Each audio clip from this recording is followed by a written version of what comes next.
नमस्कार और स्वागत है द स्टोरी बॉक्स में। कथाओं की वो दुनिया जहां हर कहानी एक नया राज, एक नई रोमांचक यात्रा लेकर आती है। चलिए शुरू करते हैं आज का अध्याय। बहुत पुरानी बात है, जब धरती पर धर्म का डंका बजता था और अधर्म सिर झुकाए फिरता था। सूर्यवंश में चंद्रभान नाम एक महाराज थे। उनका राज चंद्रपुर 7 कोस लंबा, 14 कोस चौड़ा था। चारों तरफ सोने की फसलें लहरातीं, नदियों में दूध घी की लहरें उठतीं, पर महल में हंसी की आवाज नहीं गूंजती थी। एक ही रानी थी, पद्मावती। रूप ऐसी कि चंद्रमा भी लज्जा से ढक लेता था। पर 7 बरस तक कोई संतान न हुई। रानी रोज प्रातः काल उठतीं, स्नान करतीं, शिवालय जातीं, वहां बैठकर घंटों रोतीं और कहतीं, हे त्रिपुरारी, हे भोलेनाथ, हे गंगाधर, मुझे एक लाल दे दो।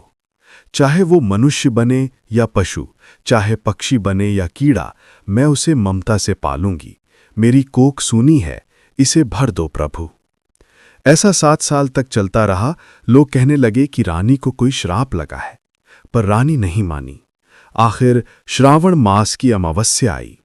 रानी ने 100 शिवलिंग बनाए, 100 दीपक जलाए, 100 ब्राह्मणों को भोजन कराया और रात भर जागकर ओम नमः शिवाय का जाप किया। आधी रात गए जब चारों तरफ घोर अंधेरा था, रानी को झपकी लग गई। स्वप्न में भोलेनाथ प्रकट हुए, सिर पर जटाजुट, गले में सर्प, हाथ में त्रिशूल। बोले, वत्से पद्मावती, तेरी तपस्या सफल हुई। 9 महीने बाद तेरे आंगन में एक मोर का बच्चा जन्म लेगा। उसकी पूंछ में 7 सौराई होंगे, उसकी आंखों में मानव बुद्धि होगी। नाम रखना मयूर सेन। पर एक बात याद रखना, उसकी पूंछ कभी ना कटवाना, वरना तीनों लोग उजड़ जाएंगे। रानी की आंख खुली तो उनका आंचल आंसुओं से भीगा था। उन्होंने राजा को सारा स्वप्न सुनाया। राजा ने पूरे राज्य में ढिंडोरा पिटवाया कि 9 महीने कोई शिकार नहीं करेगा, कोई पक्षी नहीं मारेगा। वैशाख पूर्णिमा की रात आई। महल के आंगन में चांदनी बिछी थी। रानी प्रसव पीड़ा से कराह रही थीं। अचानक आकाश में एक तेज प्रकाश चमका, बादल गरजे, पुष्प वृष्टि हुई और आंगन के बीचों बीच एक नीले रंग का बड़ा सा अंडा प्रकट हुआ। दाइयां घबरा गईं। अंडा फूटा तो उसमें से निकला एक छोटा सा मोर का बच्चा। उसकी आंखें 2 बड़े बड़े माणिक्य। पूंछ अभी छोटी थी, पर 7 रंग स्पष्ट दिख रहे थे। बच्चे ने रानी की ओर देखा और मानवीय स्वर में बोला, मां। पूरे राज्य में आनंद की लहर दौड़ गई। राजा ने ब्राह्मणों को सोने की गायें दान की, गरीबों को अन्न वस्त्र बांटे। 11वें दिन नामकरण हुआ मयूर सेन। मयूर सेन दिन में मोर बना रहता, रात को मानव रूप धारण कर लेता। राजा रानी उसे अपनी गोद में सुलाते। जब वो 2 साल का हुआ तो उसकी पूंछ इतनी बड़ी हो गई कि महल की छत पर फैल जाती। जब वो नाचता तो मोतियों की वर्षा होती, जब बोलता तो वेद मंत्र अपने आप गूंजने लगते। जिस दिन मयूर सेन 16वां बरस पूरा करके 17वें में पांव रखने वाला था, उसी रात आकाश में बादल गरजे। पर वो गरज बादल की नहीं, इंद्र के क्रोध की थी। इंद्रदेव ने सपने में राजा चंद्रभान को दर्शन दिया और कहा, चंद्रभान, तेरे राज्य में एक देव पक्षी रहता है जिसकी पूंछ में मेरी बिजली छिपी है। 16 साल तक मैंने मौन धारण किया था, अब 7 साल तक एक बूंद भी पानी नहीं गिराऊंगा। देखता हूं तेरा मयूर सेन क्या कर सकता है। राजा की नींद टूट गई। सुबह होते होते सारा आकाश लाल हो गया, जैसे कोई आग का गोला लटक रहा हो। उसी दिन से अकाल शुरू हुआ। पहले साल लोग हंसते हंसते गुजारा करने लगे। बोले, 1 साल तो चल जाएगा, हमारे पास तो मयूर सेन है। दूसरे साल नदियां सूखने लगीं। नंद्रभागा नदी, जो कभी 7 धाराओं में बहती थी, अब सिर्फ रेत का ढेर रह गई। कुएं पनघट बन गए, तालाब खारे हो गए। तीसरे साल फसलें जल गईं। सोने की बालियां उगने की बात तो दूर, एक भी दाना नहीं निकला। लोग भूख से तड़पने लगे। माएँ अपने बच्चों को चुप कराने को मिट्टी की रोटी खिलाने लगीं। चौथे साल राजकोष खाली हो गया।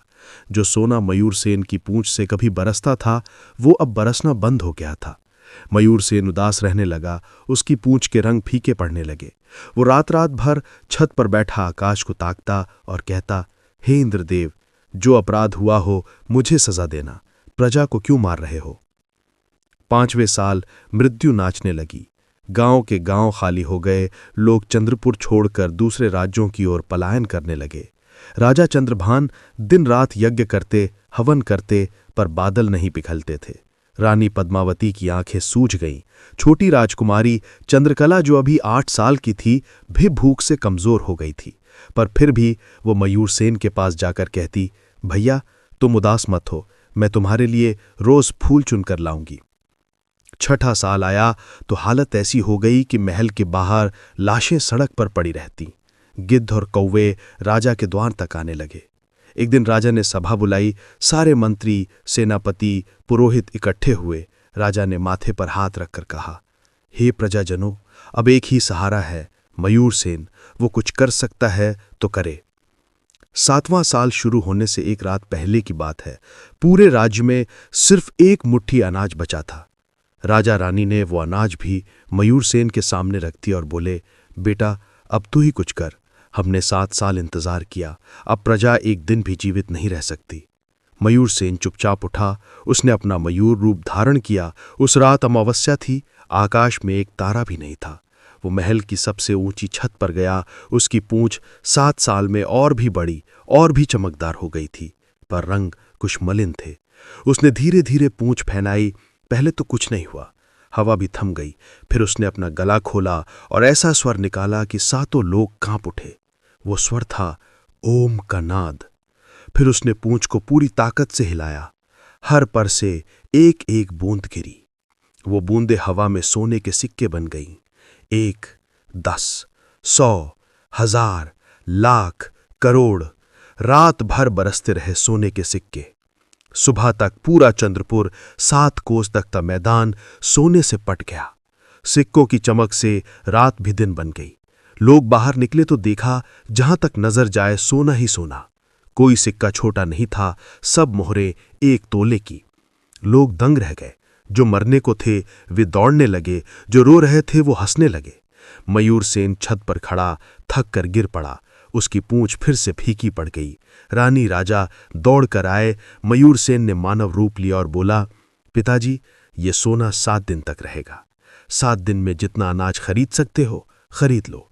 7वें दिन का सूरज डूबते ही ये सारा सोना मिट्टी बन जाएगा। मेरी शक्ति सिर्फ 7 दिन की है। राजा ने तुरंत घोषणा की। सारे द्वार खोल दिए गए। दूर दूर के राज्य के व्यापारी, सेठ, बनिए दौड़े आए। ऊंटों के काफिले, हाथियों की पंक्तियां, बैलगाड़ियां दिन रात अनाज ढोने लगीं। 7 दिन तक चंद्रपुर में मेला सा लगा रहा। अनाज के ढेर लग गए। गेहूं, चावल, ज्वार, बाजरा, दालें, तिलहन। 7वें दिन सूरज डूबा तो सारा सोना सचमुच मिट्टी बन गया। पर प्रजा के पास 7 साल तक खाने को अनाज था। राज्य फिर से हरा भरा होने लगा। लोग मयूर सेन को भगवान मानने लगे। मंदिर बनवाए, पूजा शुरू की, पर मयूर सेन उदास रहता। वो जानता था कि इंद्रदेव का क्रोध अभी शांत नहीं हुआ। उसने रानी से कहा, मां, मैंने प्रजा को बचा लिया, पर मेरी आयु अब कम हो गई है। मेरी पूंछ के जितने पर हैं उतने ही दिन मुझे जीने हैं। हर बार जब मैं सोना बरसाऊंगा 1 पर कम हो जाएगा। ये बात दूर इंद्रप्रस्थ के राजा विक्रमादित्य के कान में पड़ी। विक्रमादित्य सबसे लालची, सबसे क्रूर राजा था। उसके पास 9 रत्न थे, 7 समंदर का व्यापार था, पर मन नहीं भरता था। उसने अपने मंत्री भैरवदास को बुलाकर कहा, वो मोर मेरे पास होना चाहिए। उसकी पूंछ में अनंत सोना है। अगर वो मेरे पास आ जाए तो मैं 14 लोक का स्वामी बन जाऊंगा। भैरवदास ने कहा, महाराज, वो मोर कोई साधारण पक्षी नहीं, उसमें शिवजी की कृपा है। उसे पकड़ना आसान नहीं। विक्रमादित्य ने दांत पीसकर कहा, तो छल से पकड़ो, जादू टोना करो, विश्वासघात करो, जो करना हो करो, मुझे वो मोर जिंदा चाहिए। उसकी पूंछ का एक एक पर मैं अपने खजाने में रखूंगा। भैरवदास ने सर झुकाया और रात दिन योजना बनाने लगा। उधर चंद्रपुर में मयूर सेन को स्वप्न में भोलेनाथ ने दर्शन दिए और कहा, बेटा मयूर सेन, अब तेरी परीक्षा का समय आ गया है। लालच का राक्षस तेरे पास आने वाला है। याद रखना, पूंछ से बड़ी शक्ति प्रेम है। जब तक तेरी छोटी बहन चंद्रकला तेरे साथ है, कोई तुझे छू भी नहीं सकता। मयूरसेन की नींद खुली तो उसकी आंखों में आंसू थे। उसने चंद्रकला को गोद में उठाया और कहा, चंदा, अब कठिन दिन आने वाले हैं। इस तरह 7 साल का भयानक अकाल टला, सोने की बरसात हुई, प्रजा बच गई, पर लालच का बादल और भी काला होकर चंद्रपुर के ऊपर मंडराने लगा। अब कहानी उस काले दौर में पहुंचती है जब लालच ने इंसान का रूप छोड़कर राक्षस का रूप धारण कर लिया था। इंद्रप्रस्थ का राजा विक्रमादित्य रात दिन मयूरसेन के सोने की पूंछ का स्वप्न देखता। उसकी नींद उड़ गई थी। उसकी सभा में न कोई गीत गाता, न कोई नाचता, बस एक ही बात गूंजती, मोर चाहिए, मोर चाहिए। विक्रमादित्य ने अपने सबसे चालाक, सबसे कुटिल मंत्री भैरोदास को बुलाया। भैरोदास का चेहरा ऐसा था कि देखकर सांप भी डर जाए। उसकी आंखें हमेशा नीचे झुकी रहतीं, पर मन में 100-100 योजनाएं चलती रहतीं। विक्रमादित्य ने कहा, भैरोदास, 7 दिन के अंदर मुझे वो मोर चाहिए, जिंदा चाहिए। अगर नहीं लाए तो तेरी गर्दन और तेरे 7 पुश्तों की गर्दन मेरे तलवार के नीचे होगी। भैरोदास ने माथा टेका और बोला, महाराज, मोर कोई साधारण पक्षी नहीं, उसमें शिव जी की माया है। बल से नहीं आएगा, छल से आएगा। मुझे 100 जादूगरनियां चाहिए, 100 सोने के पिंजरे चाहिए और 7 रात का समय चाहिए। विक्रमादित्य ने तुरंत हुक्म दे दिया। 7 दिन में 100 जादूगरनियां इकट्ठी की गईं। ये वो औरतें थीं जो 7 समंदर पार के द्वीप से लाई गई थीं। इनके बाल काले सांपों जैसे थे, आंखें हिरनी जैसी, पर जीभ में जहर। ये आकार बदल सकती थीं, कभी हिरनी बनती, कभी मोरनी, कभी सुंदर कन्या। भैरोदास ने उन्हें 7 रात तक काले जादू की शिक्षा दी। 8वीं रात को 100 जादूगरनियां मोरनी का रूप धारण करके चंद्रपुर की ओर उड़ चलीं। उधर चंद्रपुर में मयूरसेन को हर रात स्वप्न आने लगे थे। भोलेनाथ आते और कहते, बेटा सावधान, लालच का जाल बिछ रहा है। मयूरसेन सतर्क हो गया। उसने राजा चंद्रभान से कहा, पिताजी, अब मैं रात को महल में नहीं सोऊंगा, मैं जंगल के सबसे ऊंचे पीपल पर सोऊंगा, वहां कोई छल नहीं कर सकता। पर छोटी बहन चंद्रकला उदास हो गई। वह बोली, भैया, तुम मुझे छोड़कर कहां जाओगे? मयूरसेन ने उसे गले लगाया और कहा, चंदा, ये तेरी और प्रजा की रक्षा के लिए है। ठीक 8वीं रात को 100 मोरनियां चंद्रपुर के आकाश में आईं। उनकी पूंछ में सोने चांदी के रंग थे, आंखें माणिक्य की तरह चमकती थीं। वे सब महल के आंगन में उतरीं और नाचने लगीं। उनका नाच ऐसा था कि देखने वाला मोहित हो जाए। राजा रानी खिड़की से देख रहे थे। रानी बोली, कितने सुंदर मोर आए हैं, लगता है मयूरसेन के मित्र हैं। मयूरसेन उस रात पीपल पर था। उसने दूर से देखा। उसकी दिव्य दृष्टि ने तुरंत पहचान लिया कि ये जादूगरनियां हैं। उसने अपना स्वर निकाला, एक ऐसा कूक का स्वर कि सारी मोरनियां कांप गईं। पर भैरोदास ने पहले से ही उपाय कर रखा था।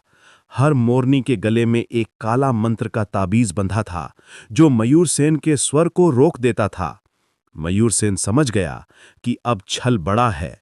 वह पीपल से उतरा और खुद भी मोर बनकर आंगन में आ गया। 100 मोरनियां उसे देखकर और जोर से नाचने लगी। उनमें से एक सबसे सुंदर मोरनी आगे आई। उसने अपनी पूंछ फैलाई। उसमें 900 रंग थे। मयूरसेन पहली बार डगमगा गया। वह सोचने लगा कि शायद ये सचमुच मेरी प्रजाति की हैं। ठीक उसी पल भैरोदास ने अपना सबसे बड़ा हथियार छोड़ा। उसने एक सोने की जंजीर आकाश में फेंकी। जंजीर हवा में सांप की तरह लहराई और मयूरसेन की पूंछ में लिपट गई। जैसे ही जंजीर लगी, मयूरसेन की सारी शक्ति खिंच ली गई। वह चीखा, पर उसकी आवाज मोर की साधारण कूक बनकर रह गई। 100 मोरनियां तुरंत उस पर टूट पड़ीं। उन्होंने उसे सोने के पिंजरे में बंद कर दिया। राजा रानी खिड़की से देख रहे थे। रानी चीखीं, मयूरसेन, पर तब तक देर हो चुकी थी। 100 मोरनियां पिंजरे को लेकर आकाश में उड़ चलीं। रात का अंधेरा उनके पंखों से और गहरा हो गया। सुबह तक इंद्रप्रस्थ पहुंच गए। विक्रमादित्य महल के सबसे बड़े कक्ष में बैठा था। पिंजरा उसके सामने रखा गया। उसने पिंजरे का द्वार खोला और मयूरसेन को बाहर निकाला। मयूरसेन अब कमजोर था, उसकी पूंछ लटक रही थी। विक्रमादित्य ने हंसकर कहा, आज से तू मेरा गुलाम है। रोज तेरी पूंछ से 10 पर तोड़ूंगा। 700 पर है ना? 700 दिन में तू खत्म, मैं 14 लोक का राजा। उसने तुरंत सुनार को बुलाया। सुनार ने चिमटी से एक पर तोड़ा, पर जमीन पर नहीं गिरा। विक्रमादित्य के हाथ में सोने का एक बड़ा सिक्का बन गया। विक्रमादित्य पागल हो गया खुशी से। उसने उसी दिन 100 पर तोड़ लिए। मयूरसेन की चीख महल में गूंजी, पर कोई सुन नहीं सका। चंद्रपुर में जब सुबह हुई तो सारा महल सूना था। रानी पद्मावती रो रो कर अंधी हो गईं। राजा चंद्रभान ने अपनी तलवार निकाली और बोले, मैं अपनी सेना लेकर इंद्रप्रस्थ पर चढ़ाई करूंगा। पर ज्योतिषी ने कहा, महाराज, जिसकी पूंछ में जादू है उसे बल से नहीं छुड़ाया जा सकता। जिसके पास प्रेम होगा वही छुड़ा सकता है। राजा की नजर छोटी राजकुमारी चंद्रकला पर गई। चंद्रकला अभी 9 साल की थी, पर उसकी आंखों में मयूरसेन का पूरा बचपन छलकता था। वह रोते रोते मां के पास आई और बोली, मां, मैं अपने भैया को छुड़ा लाऊंगी, मुझे जाने दो। रानी ने मना किया, राजा ने मना किया, पर चंद्रकला नहीं मानी। उसने साधारण लुगाई पहनी, सिर पर पुराना घूंघट डाला, कमंडल और झोली ली और बोली, अगर 7 दिन में मैं भैया को लेकर न लौटी तो समझना मैं भी मर गई। डूबते वो राज्य की सीमा पर पहुंची। वहां एक बूढ़ा सिपाही खड़ा था। उसने चंद्रकला को रोका और बोला, राजकुमारी, आगे काल जंगल है, वहां रात को राक्षस नाचते हैं, रुक जाओ, सुबह चलना। चंद्रकला ने मुस्कुराकर कहा, चाचा जी, जिसके साथ भोलेनाथ हों उसे राक्षस भी सलाम करते हैं, और चल दी। दूसरा दिन काल जंगल में घुसते ही सूरज छिप गया। पेड़ इतने ऊंचे कि आकाश दिखाई न दे, हवा में साए साए की आवाज। अचानक सामने एक बाघ आ खड़ा हुआ। उसकी आंखें जल रही थीं। चंद्रकला नहीं डरी। उसने कमंडल से जल निकाला, बाघ के माथे पर छिड़क दिया और बोली, हे वनराज, मैं अपनी भाई की रक्षा के लिए जा रही हूं, मुझे मारोगे तो पाप लगेगा। बाघ ने गुर्राया, फिर धीरे से सिर झुकाया और रास्ता छोड़ दिया। रात को चंद्रकला एक पेड़ के नीचे सोई। आकाश में तारे भी उसकी ओर देख रहे थे। तीसरा दिन जंगल और घना हो गया। रास्ता बिल्कुल बंद। सामने एक बड़ा सांप लेटा था, 7 फनों वाला। उसने फुफकार कर कहा, छोटी बच्ची, यहां से कोई जिंदा नहीं लौटा, लौट जा। चंद्रकला ने घूंघट हटाया और बोली, नागराज, मेरे भाई को विक्रमादित्य ने कैद किया है। अगर तुम मुझे रोकोगे तो मैं यहीं प्राण त्याग दूंगी। सांप ने जीभ निकाली, फिर धीरे से कुंडल बनाकर लेट गया। चंद्रकला उसके ऊपर से निकल गई। चौथा दिन। अब थकान हो चली थी। पैरों में छाले पड़ गए, पानी खत्म हो गया, दूर दूर तक कोई सरोवर नहीं। चंद्रकला एक पत्थर पर बैठकर रोने लगी। अचानक एक हिरनी दौड़ती हुई आई। उसके पीछे शिकारी तीर चलाता आ रहा था। चंद्रकला ने छलांग लगाई और हिरनी को अपनी गोद में छिपा लिया। तीर उसकी पीठ को छूता हुआ निकल गया। शिकारी रुक गया। चंद्रकला बोली, भैया, इस हिरनी के 2 बच्चे हैं, उन्हें मां चाहिए। शिकारी की आंखों में आंसू आ गए। उसने धनुष फेंका और बोला, आज से मैं शिकार नहीं करूंगा। उसने अपना कमंडल चंद्रकला को दे दिया और हिरनी को छोड़ दिया। 5वां दिन। अब जंगल का सबसे भयंकर हिस्सा आया, माया जंगल। यहां पेड़ बोलते थे, पत्तियां हंसती थीं, रास्ते अपने आप बदल जाते थे। चंद्रकला जिधर जाती रास्ता उधर मुड़ जाता। वो घंटों चक्कर काटती रही। आखिर थककर एक पेड़ से लिपटकर रोने लगी, हे भोलेनाथ, मैं हार गई, भैया को बचा न सकी। तभी एक बूढ़ी साध्वी प्रकट हुई। सफेद वस्त्र, सफेद बाल, हाथ में त्रिशूल। चंद्रकला ने उन्हें देखते ही पहचान लिया। यही वो साध्वी थीं जिनका जिक्र मयूरसेन बचपन में किया करता था। साध्वी ने मुस्कुराकर कहा, बेटी, तू हारी नहीं, तू जीती। लालच के जंगल में जो 5 दिन तक प्रेम लेकर चल सके वही सच्चा विजेता है। अब मेरे साथ चल। साध्वी ने अपना त्रिशूल जमीन पर मारा। जमीन फट गई और एक चमकदार रास्ता बन गया। दोनों चल पड़ी। रास्ते में साध्वी ने चंद्रकला को बहुत कुछ सिखाया। बेटी, विक्रमादित्य का महल बाहर से सोने का है, अंदर से जहर। वहां कोई किसी पर भरोसा नहीं करता। तू वहां नौकरानी बनकर जाना। हर रात मयूरसेन के पिंजरे के पास जाना और ये गीत गाना जो तू बचपन में गाती थी। नील गगन में उड़ रहे मोर, तेरी छोटी बहन आई द्वार। जब सबसे बड़ा संकट आएगा तब तेरी आंख से एक आंसू निकलेगा, वही आंसू सारी जंजीरें तोड़ देगा। और हां, कभी अपनी पूंछ कटवाने को मत कहना, चाहे भाई मरने को हो, पूंछ ही उसकी जान है। चंद्रकला ने हर बात कंठस्थ कर ली। साध्वी ने उसे एक छोटा सा शंख दिया और बोली, जब मौत सामने खड़ी हो तब इसमें फूंक मारना, मैं तुझे सुन लूंगी।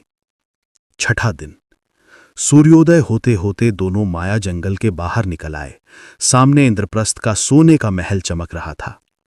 साध्वी ने चंद्रकला को गले लगाया और बोली, अब तू अकेली है, पर अकेली नहीं है। मेरी सारी शक्ति तेरे साथ है, जा अपना भाई छुड़ा ला। चंद्रकला ने साध्वी के चरण छुए, साध्वी गायब हो गई। चंद्रकला ने घूंघट कसा और महल के पिछले द्वार पर पहुंची। वहां पहरेदार खड़ा था। उसने पूछा, कौन है रे? चंद्रकला ने झुककर कहा, मैं अनाथ हूं, काम मांगने आई हूं। पहरेदार ने उसे अंदर भेज दिया। महल के अंदर सोना ही सोना था। दीवारें सोने की, फर्श सोने का, छत सोने की, पर हर आदमी की आंखों में डर था। कोई किसी से बात नहीं करता था। चंद्रकला को रसोई में काम मिल गया। वहां की मुख्य दासी काली दासी थी। उसने चंद्रकला को देखकर कहा, नन्ही उम्र में यहां आ गई, यहां की हवा भी जहर है। चंद्रकला चुप रही। चंद्रकला को नाम मिला छोटी स्त्री। कोई उसका असली नाम नहीं जानता था। वो सुबह 4 बजे उठती, रसोई में झाड़ू लगाती, बर्तन मांजती, दाल चावल बनाती, फिर शाम को उस कक्ष की सफाई के लिए जाती जहां मयूरसेन का सोने का पिंजरा लटकता था। पिंजरा छत से सोने की जंजीरों में बंधा था ताकि मयूरसेन उड़ न सके। पहला दिन, जब चंद्रकला ने पहली बार पिंजरे को करीब से देखा तो उसके पैर कांप गए। उसका भैया, जिसकी पूंछ कभी 700 रंगों से चमकती थी, अब सिर्फ 360 पर बचे थे। बाकी के पर विक्रमादित्य तोड़ चुका था। हर कटे हुए स्थान से खून की एक बूंद टपकती रहती थी। मयूरसेन की आंखें बंद थी, सांसें धीमी थी। चंद्रकला ने झाड़ू से जमीन पोंछते हुए धीरे से गीत गाया, नील गगन में उड़ रे मोर, तेरी छोटी बहन आई द्वार। मयूरसेन का एक पर हल्का सा कांपा। उसने सिर उठाया पर आंखें नहीं खोली। शायद उसे लगा कोई स्वप्न है। चंद्रकला ने और जोर से नहीं गाया क्योंकि बाहर 2 पहरेदार खड़े थे। उसने सिर्फ आंखों से कहा, भैया मैं आ गई। दूसरा दिन, विक्रमादित्य ने सभा में घोषणा की कि आज से हर शाम मैं खुद 10 पर तोड़ूंगा। शेष परों को एक साथ काटकर सोने का मुकुट बनवाऊंगा। शाम को वो आया। उसके हाथ में हीरे जड़ित चिमटी थी। उसने हंसते हुए 10 पर तोड़े। हर पर टूटते ही सोने का सिक्का बनकर उसके थाल में गिरा। मयूरसेन की चीख पिंजरे में ही गूंज कर रह गई। चंद्रकला दरवाजे के बाहर खड़ी सब देख रही थी। उसका छोटा सा हाथ खंजर पर गया, पर उसने खुद को रोका। अभी समय नहीं आया था। उस रात वो रसोई के कोने में सोई तो उसके तकिए पर आंसुओं की नदी बह गई। तीसरा दिन, अब चंद्रकला को कुछ समझ आने लगा था। हर शाम जब चंद्रकला सफाई करती, वो उसकी पैरों की आहट पहचान लेता। वो धीरे से कूंक मारता, एक खास कूंक जो बचपन में चंद्रकला को बुलाने के लिए इस्तेमाल करता था। चंद्रकला की आंखें भर आती। वो झाड़ू के पीछे छिपकर जवाब देती, 2 कूंक। धीरे धीरे दोनों के बीच एक गुप्त भाषा बन गई। 1 कूंक का मतलब मैं जिंदा हूं, 2 कूंक का मतलब तू अकेली नहीं है, 3 कूंक का मतलब जल्दी करो। चौथा दिन, महल में काली दासी नाम की मुख्य दासी ने चंद्रकला को पकड़ लिया। बोली, छोटी लुगाई, तू रोज उस पिंजरे के पास गुनगुनाती क्यों है? कोई जादू तो नहीं कर रही? चंद्रकला ने हाथ जोड़े और कहा, दीदी, मेरे गांव में एक मोर था, उसे याद करके गाती हूं। काली दासी को उसकी मासूमियत पर दया आ गई। उसने चंद्रकला को गले लगाया और बोली, यहां कोई किसी का नहीं, यहां सिर्फ राजा का डर है, तू सावधान रहना। 5वां दिन, विक्रमादित्य को स्वप्न आने लगे। वो सपने में देखता कि एक छोटी बच्ची उसकी छाती पर खड़ी है और उसका सारा सोना मिट्टी बन रहा है। वो रात को चीख कर उठता। उसने जादूगरों को बुलाया और कहा, मुझे लगता है कोई शत्रु महल में घुस आया है, सातों द्वार पर पहरा बढ़ाओ। चंद्रकला ने यह खबर सुनी तो उसका दिल धक से रह गया। अब बाहर निकलना मुश्किल हो जाएगा। छठवां दिन। अब सिर्फ 180 पर बचे थे। मयूर सेन इतना कमजोर हो चुका था कि पिंजरे में खड़ा भी नहीं हो पाता था। उसकी चोंच से खून टपकता था।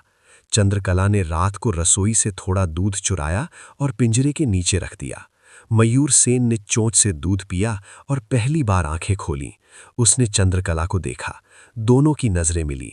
मयूर सेन की आंखों में आंसू थे, चंद्रकला की आंखों में आग। उसी रात चंद्रकला ने पिंजरे के तले एक छोटा सा पत्थर खुरच कर लिख दिया, कल रात तैयार रहना। अब वो रात आई जिसे आज भी चंद्रपुर के लोग छोटी राजकुमारी की रात कहते हैं। वो रात जब प्रेम ने लालच के सोने के महल को मिट्टी में मिला दिया था। शाम ढल चुकी थी। इंद्रप्रस्थ का महल दियों से जगमगा रहा था। चारों तरफ मशालें जल रही थीं। नौबत बज रहा था। नाच गान चल रहा था। विक्रमादित्य ने अपना सबसे भारी मुकुट पहना था। गले में मयूर सेन की पूंछ से बने हीरे मोती का हार लटक रहा था। उसने हाथ में सोने की चिमटी उठाई थी जिसमें जड़े हीरे रक्त की तरह लाल चमक रहे थे। सामने सोने का पिंजरा लटक रहा था। मयूर सेन अब सिर्फ एक जीती जागती लाश था। उसकी पूंछ में बमुश्किल 50-60 पर बचे थे। आंखें बंद, चोंच से खून की बूंदें टपक रही थीं। उसकी सांसें इतनी धीमी थीं कि लगता था अगले पल रुक जाएंगी। विक्रमादित्य ने सभा को संबोधित किया, आज ये जादुई मोर मरेगा और मैं अमर हो जाऊंगा। आज रात इसके बचे हुए सारे पर एक साथ तोड़ूंगा, फिर इसका शरीर जला दूंगा और उसकी राख से सोने का महल बनवाऊंगा जो कभी न ढहेगा। सभा में तालियां बजीं। कोई डर से ताली बजा रहा था, कोई लालच से। चंद्रकला उस समय रसोई के पिछले दरवाजे पर खड़ी थी। उसका छोटा सा शरीर कांप रहा था, पर आंखों में आग जल रही थी। उसने अपना घूंघट सिर से हटा दिया। बाल खुले हुए थे जैसे काली घटा। उसने कमंडल एक तरफ रखा, झोली खोली और उसमें से वो छोटा सा शंख निकाला जो साध्वी ने दिया था। उसने शंख मुंह से लगाया और पूरी जान से फूंक मारा।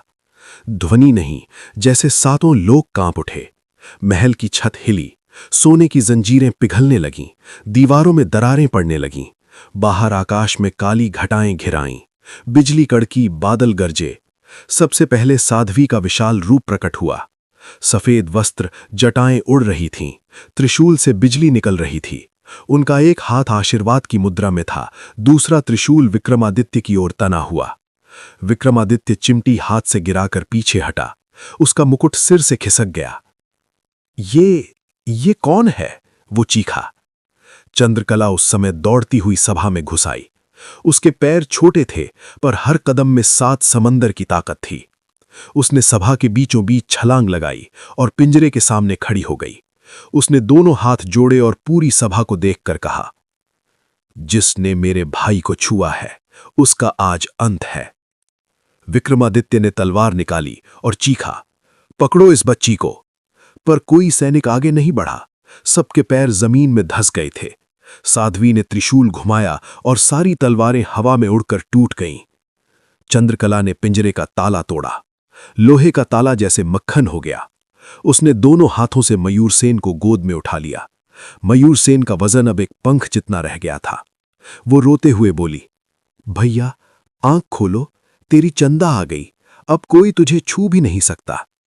मयूर सेन की बंद पलकें हिलीं। उसने बहुत मुश्किल से आंखें खोलीं। चंद्रकला को देखते ही उसके मुंह से एक शब्द निकला, चंदा। चंद्रकला की आंख से एक आंसू निकला। वो आंसू 7 दिन का था, 7 रात का था, 7 साल के प्रेम का था। वो आंसू मयूर सेन की चोंच पर गिरा। बस एक बूंद। उस एक बूंद में सारी सृष्टि समा गई। मयूर सेन के बचे हुए पर एक साथ चमक उठे। उसके शरीर में नई जान आई। उसने पूंछ हिलाई। सारी सोने की जंजीरें चूर चूर होकर मिट्टी बन गईं। उसने मानव रूप धारण किया, लंबा, सुंदर, आंखों में पहले जैसी चमक। उसने चंद्रकला को गोद में उठाया और कहा, चंदा, अब घर चले? विक्रमादित्य ने आखिरी बार चीखा, नहीं, मेरा सोना! साध्वी ने त्रिशूल से एक वार किया। पूरा महल हवा में उड़ गया। सोने की दीवारें पिघलकर मिट्टी बन गईं, हीरे मोती कंकड़ बन गए। सारी सभा के लोग चीखते चिल्लाते भागे। विक्रमादित्य का मुकुट सिर से गिरा, उसका हार टूट गया। वो नंगा पागल की तरह जंगल की ओर भागा।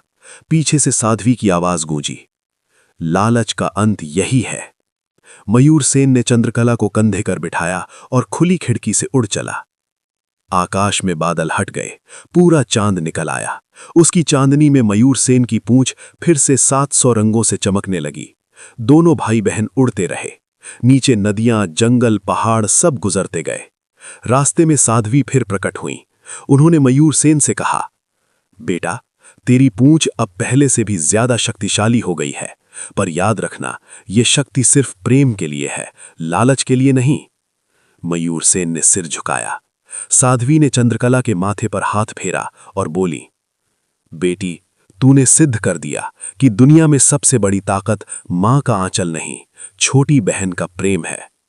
फिर साध्वी अंतर्धान हो गई। रात भर उड़ते रहे। जब सुबह की पहली किरण फूटी तो चंद्रपुर का महल दिखाई दिया। प्रजा 7 दिन से दरवाजे पर खड़ी रो रही थी। रानी पद्मावती की आंखें पत्थर हो चुकी थीं। राजा चंद्रभान ने खाना पानी त्याग रखा था। मयूर सेन और चंद्रकला आकाश से उतरे। रानी ने पहले चंद्रकला को देखा, फिर मयूर सेन को। उनकी चीख महल में गूंजी, मेरा लाल, मेरे दोनों लाल। वे दौड़ी, मयूर सेन को गले लगाया, चंद्रकला को गले लगाया। तीनों एक साथ रोए। राजा चंद्रभान की तलवार हाथ से गिर गई। वे दोनों बच्चों को गोद में उठाकर रोने लगे। पूरे राज्य में ढोल बज उठे। लोग दौड़े, आंखों में आंसू, मुंह पर हंसी।